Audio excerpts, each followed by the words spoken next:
In today's episode, employer doesn't want me to waste 2 hours. They waste 40 instead. Boss agrees with secretary that I am not the office manager, so I stop managing the office. You want a meeting to discuss our phone account? Okay, let's have a meeting. So let's get started. Employer doesn't want me to waste 2 hours. They waste 40 instead. A number of years ago I worked for a small, fairly local outsourcing company. I was assigned to work with a particularly high-profile client of theirs. The client's office was just around the corner from my employer, but my employer insisted that I remain within their own offices to work, so the client provided me with a laptop to use that connected to their network remotely. It's important to note that whilst the client were decent, my employer had a totally fear-based management culture. The managers wanted eyes on the employees at all times, because they assumed people would slack off given half the chance. After almost a year of working there, I got a call from the client notifying me that my client-given laptop needed some critical updates, and I would have to bring it in so IT could apply the updates locally. All sounded very reasonable to me. I brought this to the attention of my manager and advised I would be out of the office for a while so I could take my laptop to the client's site around the corner for critical updates. No bueno. My manager ignored everything about the critical updates part and focused instead on the out of our office for 2 hours part. They insisted that they knew I had a remote connection to the client's office, so any updates could be applied without me needing to leave and take my laptop anywhere. I got the impression they thought I was lying to get some free time off. I decided that this had the potential to teach my employer/the managers a great lesson about not trusting their own employees, so like the model employee I was, I shrugged "you know best boss," and complied with their request, continuing working as usual. Until the following morning, when I switched on my laptop and nothing would work. The machine refused to connect to the client's remote network. The various software applications I used for my job also wouldn't run due to the lack of connection. Error messages flashed up on every file I tried to access, warning that my credentials had been blocked. I was left holding a very expensive brick. My manager was livid when I explained I couldn't do any work. They clicked around on my laptop trying to fix it themselves, but there was no other solution to be had. They sent me around the corner to the client's office, so I could hand in my laptop to IT. I took my time enjoying a coffee and breakfast in the client's on-site cafe, whilst IT worked on my laptop, but when I went to check on it after an hour I believe the client IT manager's words were "it's F***ked." The critical update mentioned before was intended to repair something wrong with the way the remote connections worked. When my machine didn't get the update, it lost connection with the client's network and immediately locked me out of everything, effectively blacklisting my credentials.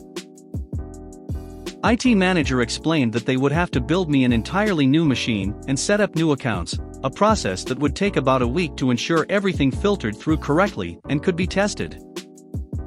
The client was fine and understanding about it, but when I returned empty-handed to my employer's office my manager got extremely snotty with me and insisted I still had to work somehow. I pointed out that I had no client laptop to work on, so instead of sending me home they forced another employee to share her computer with me. For the next week, me and my colleague shared her computer, 1 hour each at a time. As I had no access to any of my files, client data etc., all I could do was the barest minimum of work, sending a few emails from my colleague's account.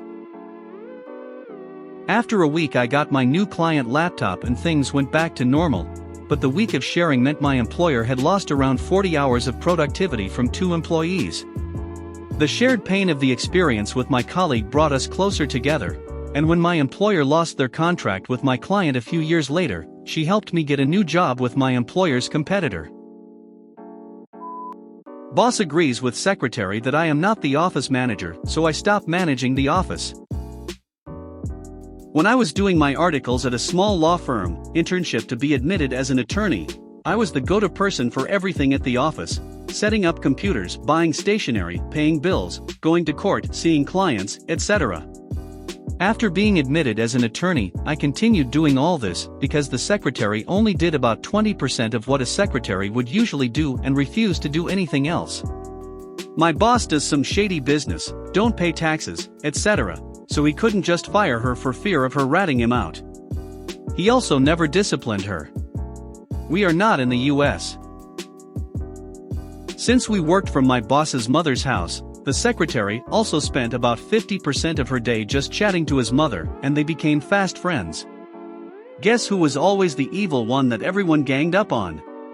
Yours truly. I was made out to be incompetent at my job, and I used to cry a lot and almost became an alcoholic from work stress.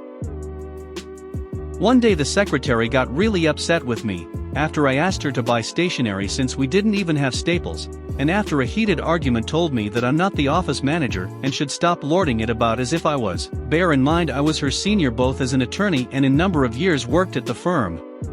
My boss did nothing and rather got upset with me, and so did his mother.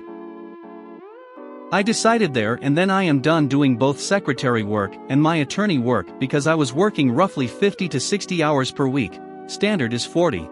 Trying to get everything done without receiving overpay. The unemployment rate in my country is around 30%, and in the legal field supply of lawyers exceeds demand. She knew this and my boss knew this, but no one cared that I was basically working myself into an early grave. Cue malicious compliance. If everyone agrees that I am not the office manager, then I will stop managing the flow of the office and only do my attorney work. I stopped paying the bills, buying the stationery, reminding my boss of important meetings, etc. Within 2 weeks the electricity was cut off for 10 days, because it wasn't paid, and my boss' elderly mother and the rest of his family had no electricity.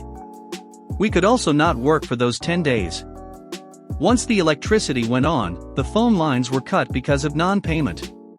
We could again not work. The post piled up, there were no stationery. We couldn't do service of court documents because our service providers cut us off. It went on for weeks. I simply worked around the issues and sorted my life out. One example: when the Wi-Fi was off, I used my cell phone to hotspot my laptop without telling anyone. In the end, my boss and his mother begged me to do what I used to do, but I refused. Since I was focusing more on my actual work, my fees increased, and my pay increased as well. Shortly thereafter I moved away from that office to our secondary office, and worked alongside lovely colleagues who all did what they got paid to do. I have been at this new office, same firm just a different location, for the last 2 years. You want a meeting to discuss our phone account? Okay, let's have a meeting.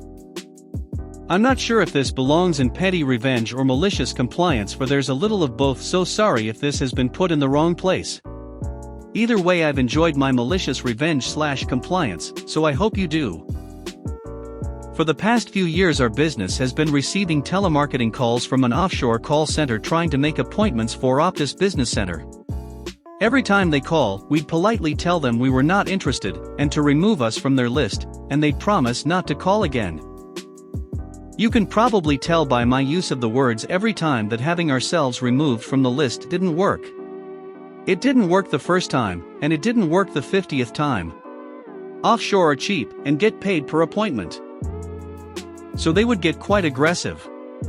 It was clear that a new strategy needed to be found, as it was taking too long to get them to bugger off.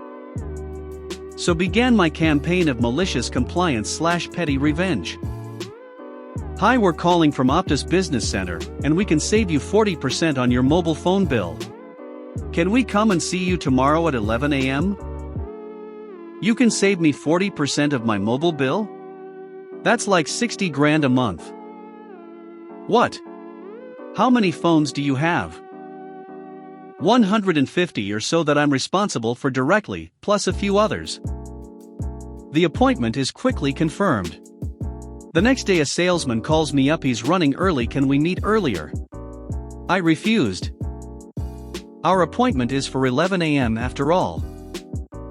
11 a.m. rolls around and in he walks. We sit down in reception and go through the greetings. I then ask him if it's possible to make the telemarketing calls stop now. He assures me that it is, and so I stand up, shake his hand and thank him for coming in. What? That's it? You could have said that over the phone.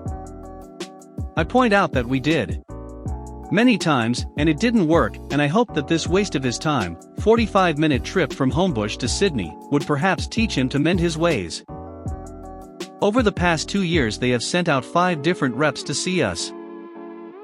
They call for meetings, we accept them, shine them on about the value of the account, and they roll in to be greeted by me dressed in a chicken suit, made to wait in our meeting room for 20 minutes before being asked to be removed from the list, being turned away at the door. They sent 2 reps that time.